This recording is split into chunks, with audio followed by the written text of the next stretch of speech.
Okay, welcome back everybody. We're going to continue on making our reactor. And we've got our turbine rotor bearing. As you can see, I changed it out. I read up these things put out, they have no limit on their throughput. They have no limit on their throughput, so there's no reason to have 4 of them. All you need is 1 input, 1 output. That's it. So I changed that up. Let's just add the reactor glass here. Or, sorry, turbine glass. I'm going to have a hard time making a little mistake like that here and there. So just bear with me, love me. Don't hate me. I need your love. How deep is your love? I really need to know. 'Cause I'm already aware that I cannot sing. So fuck your comments. I don't need your hate, bitches. Anyway, sometimes it's fun to just go to a karaoke place and just belt out a song, you know. Just do it. Just be your own man. Your own mun. Be your own mun.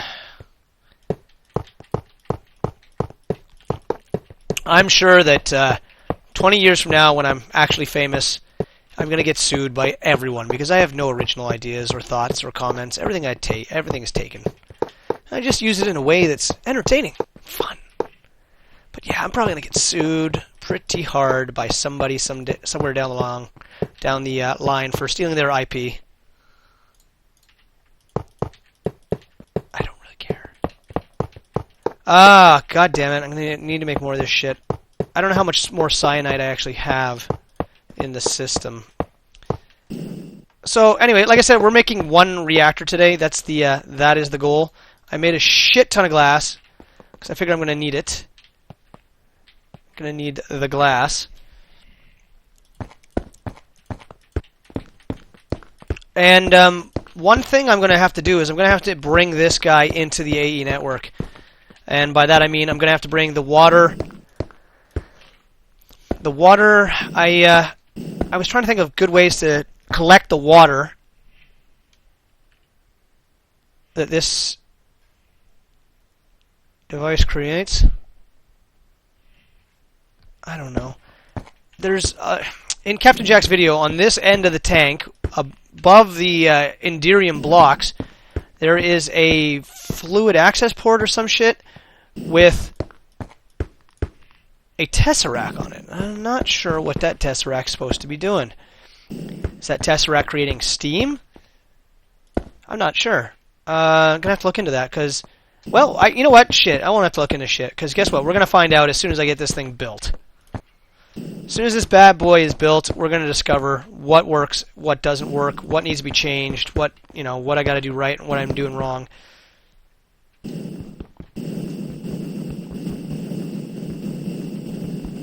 I'm gonna break you, stupid son of a bitch.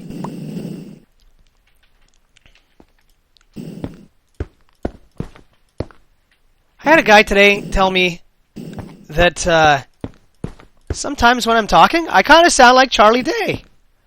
And Charlie Day, if you don't know who he is, that was a very bad Charlie Day impersonation. Charlie Day is he's the guy from It's Always Sunny in Philadelphia. And he was also in Horrible Bosses. He played the orthodontist assistant. That guy there. So yeah, I had a guy tell me today that I kind of sometimes sound like Charlie Day, and I was like, huh?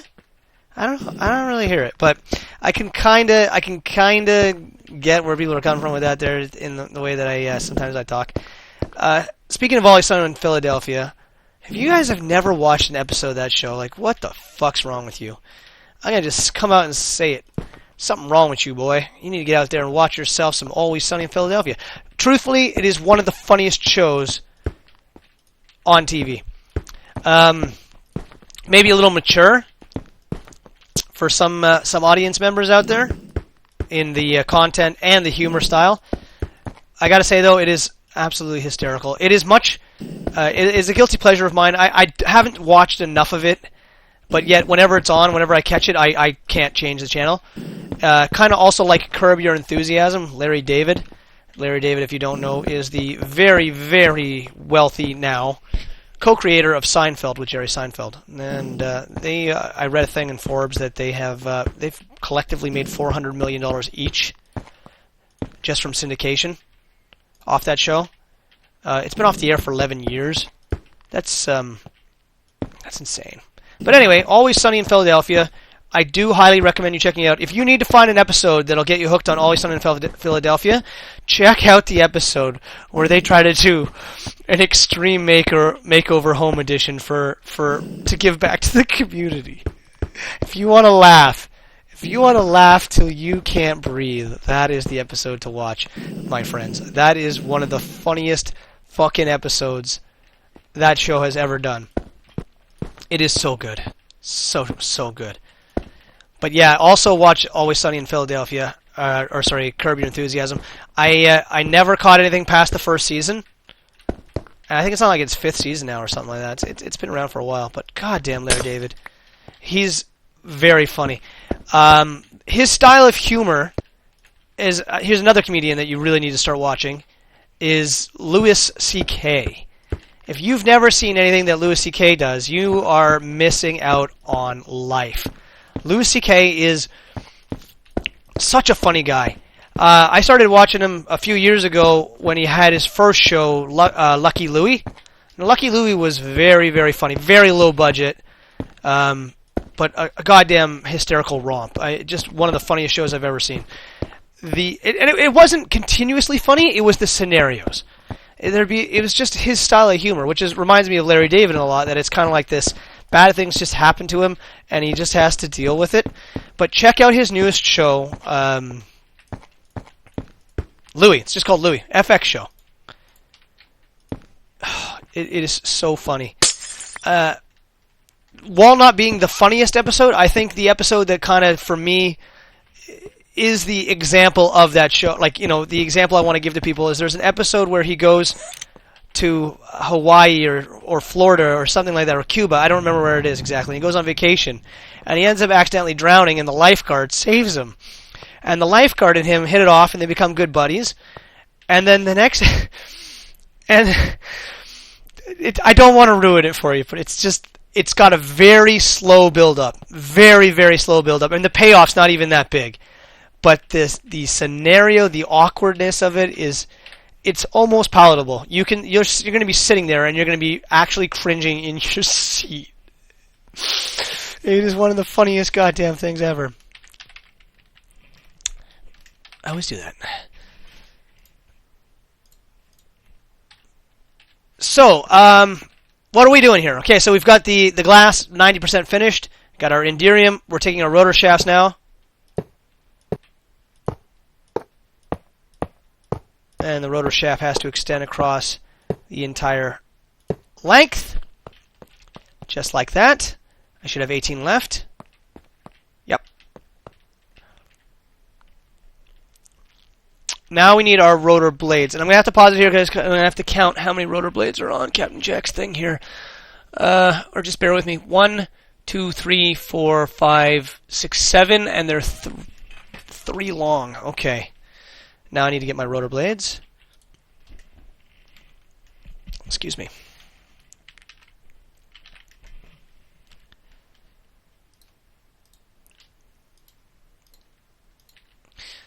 And once again, I'm the unofficial fanboy of the Minecrafters here.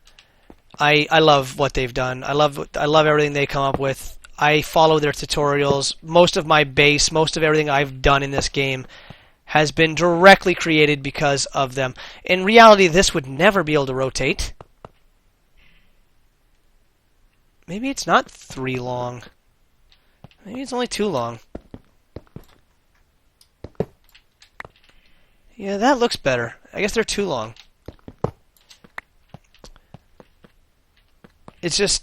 seems like it's longer in the video. But no, there's no way. I'm making this thing exactly the same dimensions.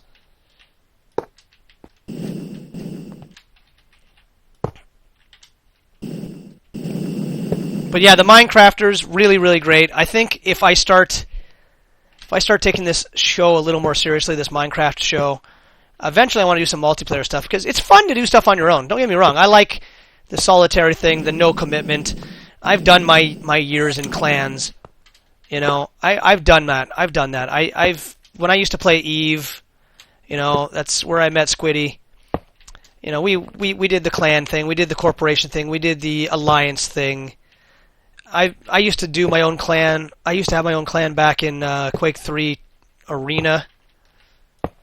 You know, I've done it. I've done it. Eve, I think, is one of those games that will absolutely put you off of any kind of team play after you get burned out from the game. You know, I went through, oh God, I was a part of the Second Great War. I was in the Northern Coalition for a long time. Then I was a part of, I can't remember now. I did so much in that game, you know. And it taught me that people are pieces of shit, and they'll fucking rob you blind, and they'll treat you terribly, and everyone's out for themselves. Don't ever be confused by an alliance. They have your interests not in their mind at all. They don't give a fuck about you. Don't ever get fooled by an alliance. When you're in an alliance, do it because you have the safety. Spend all your time working for yourself. 1, 2, 3, 4, 5. But yeah, so I become a little jaded towards EVE Online. Probably had something to do with when I lost my 10 billion ISK Marauder with my top tier shit on it. Because of bad game mechanics. There's no other way to say that. But anyway, yeah, I ended up giving that character to Squiddy. It was a character that was considerably more advanced than anything Squiddy had. And you know what he fucking did? You know what he fucking did? Rather than just keep him in his back pocket, he stripped him of everything he was worth and just kind of threw the character away. I couldn't believe that. Like, I get it. You're not, like, who wants to hold on to, like, 4 accounts? That's expensive. You have to play a lot of EVE to be able to afford 4 accounts, or if you're not going to pay for it, right? If you're going to use time codes. But, goddamn, man. Threw my character away. I gave you 2 characters, actually. One was a professional miner. Could do everything in mining. Everything. The other one was a alliance-oriented gunner who could fly everything except for Titans. 1, 2, 3, 4, 5, 6, 7. Here we go. Alright, now the Enderium in the video looks like it's 5. 1, 2. 3 across the top, and it's 5 deep.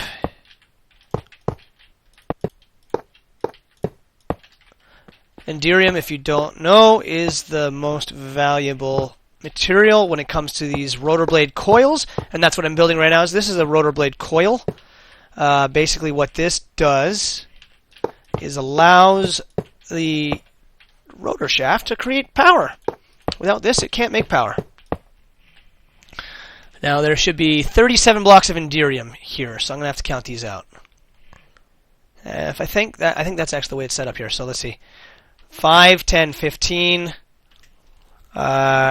20, 25, 26, 27, 28, 29, 30, 31, 32, 33, 34, 35, 36, 37. Okay, good. So there we go. Now all we need to do, I guess, is put a turbine controller port on this thing, some power taps, and yeah, I think it's done. Let's just fill in these last 2 holes.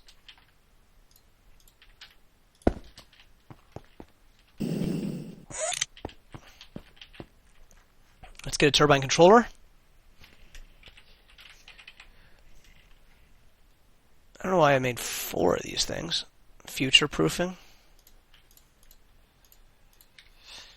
Oh, I need to put the... well, you know what? I need to put those turbine access ports. Let's get the controller in here first. Let's put it down here.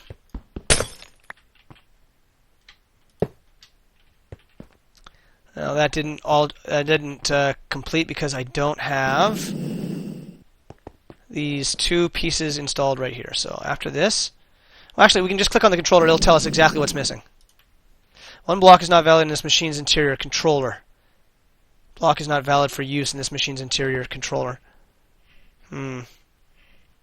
Turbine power port. Do I have one of those? I do.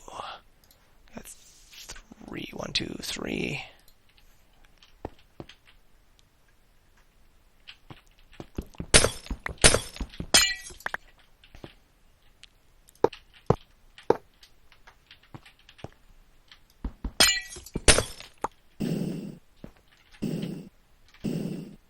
There we are. Alright, so we need to put 2 fluid ports in here, turbine fluid ports. 1 here. Oh, shit. I gotta get behind this fan blade. I don't think I can do that. Okay, I'm gonna have to break that.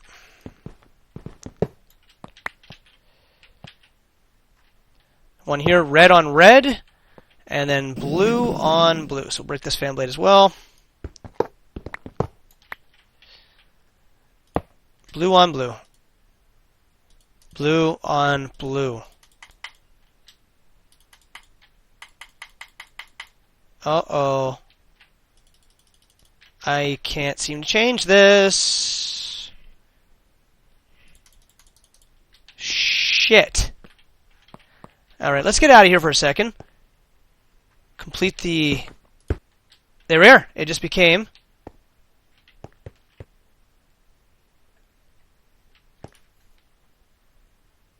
Okay.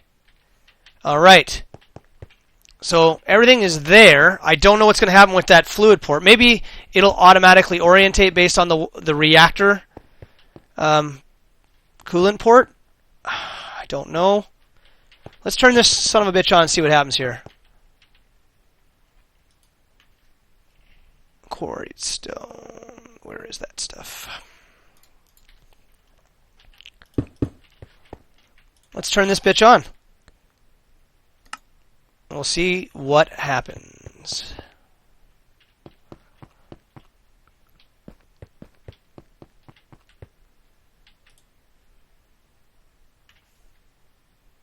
Vent overflow.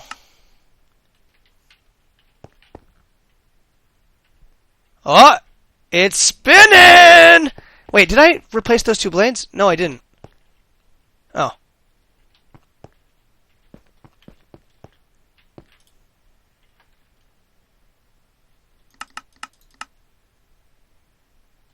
How do I... Oh, it's set at max flow rate of 2,000 millibuckets. Okay, so we'll see what happens with that. What's it generating? It's got a... Alright, well that, my friends, looks like it's working. I'm going to turn it off right now because I got to get back in there and replace those 2 blades. In reality, that would have snapped the shaft. That was a little bit fast. Alright, so I'm thinking these 2 ports may... At least I know the steam port works. I can't... Fuck. I really hope this doesn't cause a problem here. I can't seem to switch that over. I need a way to get the water out of this reactor. And I don't know how that's going to work if I can't get that port to work. I'm hoping that it'll automatically orientate on its own. But I don't know for sure. Let's put another one of those ports right here to drain the water out if I can't seem to get it to... Fuck, I can't seem to get this thing to change. Can I do it now? Oh! Well, fuck am I supposed to change that? Okay, you can only change the orientation on this thing once the reactor casing is completed. How the fuck am I supposed to do that?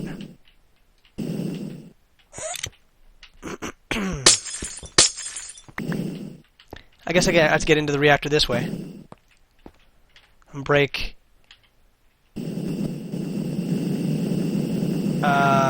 break the reactor glass.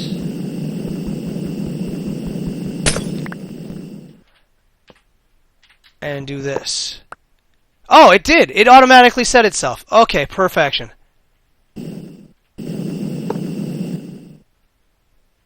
Whoops. Okay, I feel good. I feel good about that now. You know what? Let's check the bottom one too to make sure that it's doing its thing right. It's red. Perfect.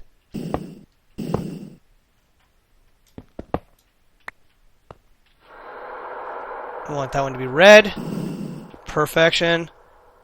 Some glass.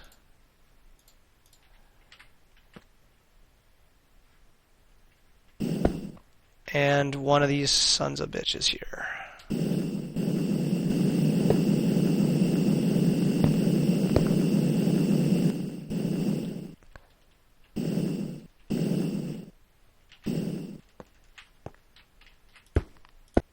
That became multi-block.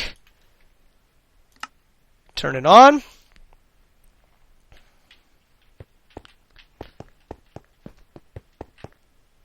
We don't need this one here, so I'm just going to cut that out. You know, I'm going to leave that there, just in case I do need, for whatever reason, to bring anything in or out of this reactor. You know, it pays to have the option. There's no downside to having the option. So we'll just do that. Let's get... what do I have to store this power for right now, just to see how she's putting out? The Ender IO stuff. Energy port. Energy conduit. And I actually have a... oh, it's a leadstone. Oh, that'd be charged in like 4 seconds.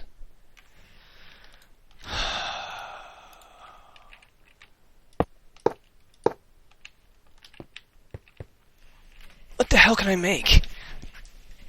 Can I make a resonant energy cell quickly? Alright, pause. Okay, I made myself one resonant energy cell. We'll hook that up right there. Holy shit, it's not even running.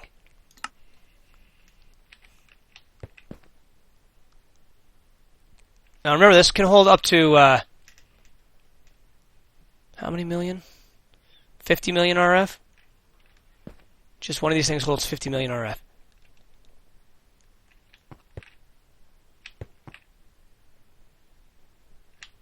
Now, why are those red lights? I thought they'd be green. Because I've got it connected. But the power is coming out, so really doesn't make a difference.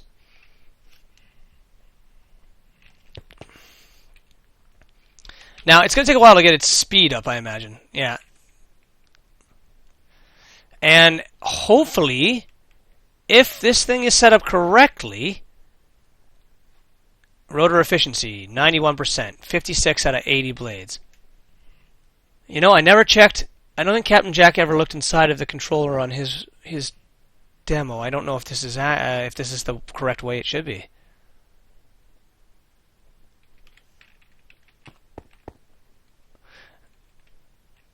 Now, I'm thinking this was designed the way it was designed.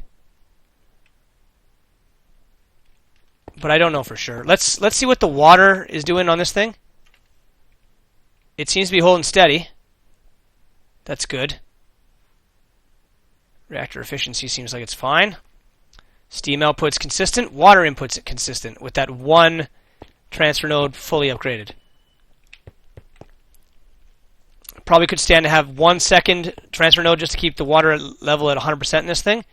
But as long as it doesn't dip any more than that, it should be fine. And I don't know if it will or not, because I don't know how these things react when they start to really get going.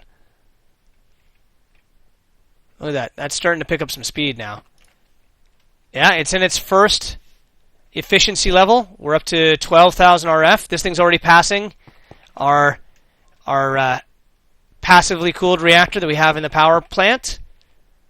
Look at that. It's almost at 900 RPM. That's the main efficiency at the lower RPM range. Obviously, the bigger it gets, the faster it gets.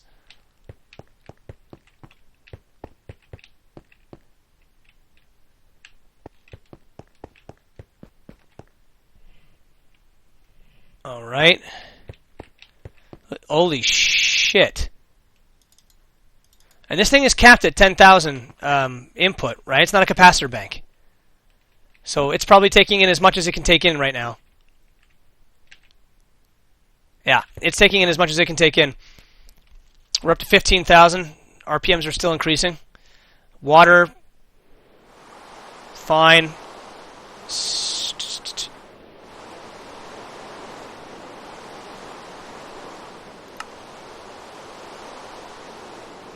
Dump all excess fluids.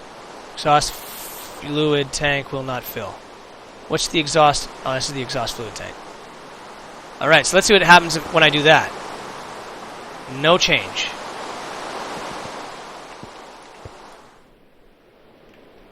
Overflow. Only dump excess exhaust fluids. Excess fluids will be lost if exhaust fluid tank is full. Oh. Preserve all exhaust fluids. Turbine will slow to a halt. Fluid intake if exhaust fluid tank is full. I don't want that. Let's vent all the exhaust. What are we up to? Up to 1100 RPM. Currently producing the power. See, the power band drops as it gets out of this RPM range. It'll go higher again when it gets closer to the 1800 RPMs. But, I mean, we've already charged our resident energy cell, basically. So, that's nice. This is why I moved away from resident energy cells. They just don't handle as much as I can put out now. This cable... Now, let me... I've been kind of putting a misconception out there that this resident energy conduit is better than this. There is no better or worse. Redstone energy conduit actually has a nice advantage of being able to hold an infinite amount of energy in its conduit, okay? There's no cap on what it can have in the conduit. It's capped at 10,000. It's capped at 10,000 per connection. So per connection to, well, there's no connection there, but per connection to a device, so let's put it there, per that connection there, that can only do 10,000. All right? The advantage that this guy has is I'm pretty sure the flow rate in these energy conduits, it says max output is 20,480. So the way I'm taking that to mean is I'm taking that to mean that the max output per connection is 20,000. Now, I also, according to Captain Jack, what just happened there? According to Captain Jack, the amount of output from one of these things is capped at 10,000. That's why it requires 3, because this machine should be able to put out a maximum of 24,069 RF a tick. Our resident energy cell is full, not surprising. So that's why there's requiring 3. 10,000, 10,000, 4,096, or 69. Now, I'm not going to actually be able to see that kind of shit until I actually get the power pumping into the right stuff.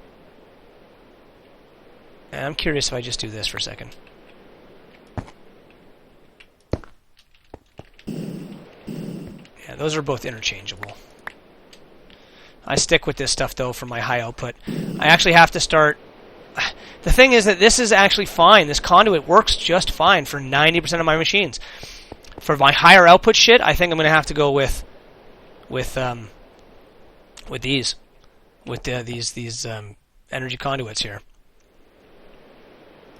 Where are we? 14,070 RPM. She's getting up there.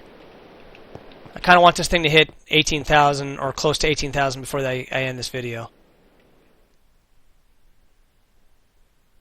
That is kind of sporadic right now. I think it's just the animation sporadic. I think it's actually rotating at what it says right here, because if it's not, that's dropping down to like 600 RPM and stuff. Okay, we're at 15,000 RPM, almost. Vent all exhaust.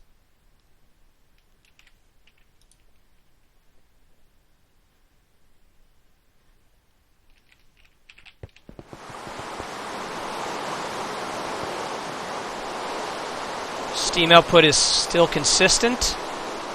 We're making 2,000 millibuckets per tick of hot fluid output. So that's the thing here. This thing is making as much as the... I guess that's the design, the reason why this design is the way it is.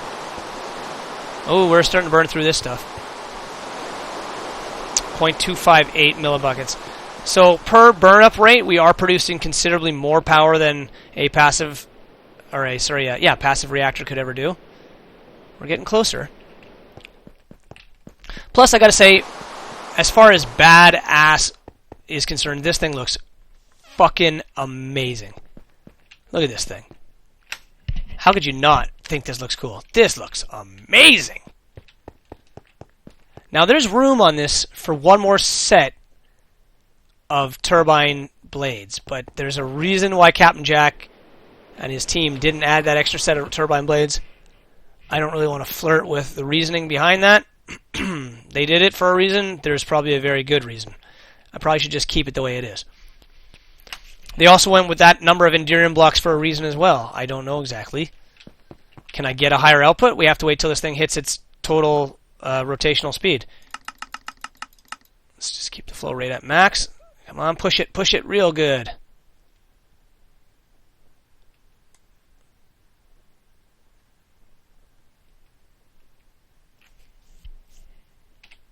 Now I might be able to might be able to tweak this thing a little further. You know, add maybe one more Endurium block, one more set of turbine blades, like just one. You know, maybe move the front one back, put a instead of having a double, you have a single there. I don't know. There's things you can do. Okay, thank you. You've proved your purpose. I don't think we're going to hit this anytime soon. This is taking a long while. I'm going to pause the video until we actually hit it so I can end on a high note here. So pardon me.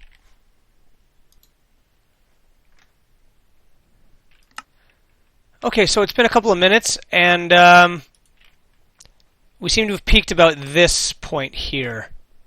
1636.8 RPMs. I mean, that's still putting out 23,000 RF a tick, but that's not the 24,069 that Captain Jack was able to get in his video. So I got to re-examine my reactor design here, exactly what I've missed, because I've missed something. Something is missed. I'm thinking it's that block on the back that he had right here, doing something with steam. I don't know exactly what that was about, but that might have pushed it over the top, because as far as I know, I've replicated this exactly the same way, and mine's not hitting the level that his was hitting. So I'm going to have to look into this again. But for right now, we're still getting a very respectable amount of speed and production out of this, 22,957.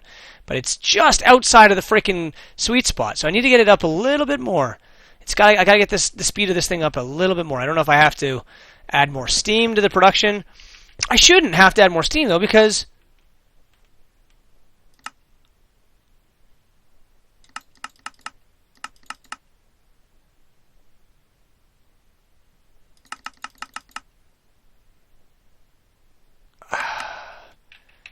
the flow rate is higher. I think maybe I need a couple more fan rotors in here, turbine rotors, because the flow rate is as high as it can get. I got a 2,000 flow rate output here, but I'm not getting the power output from this thing. Or I've peaked. No, I know I can do more than this. So I got to get a couple more rotor blades in there or something like that, or another block of Endurium. I don't know exactly what. I got to figure it out. But anyways, guys, thanks for watching as we built our first of hopefully 2 actively cooled reactors. So make sure you leave those likes, subscribe. I will see you in the next episode of Evan Better Presents.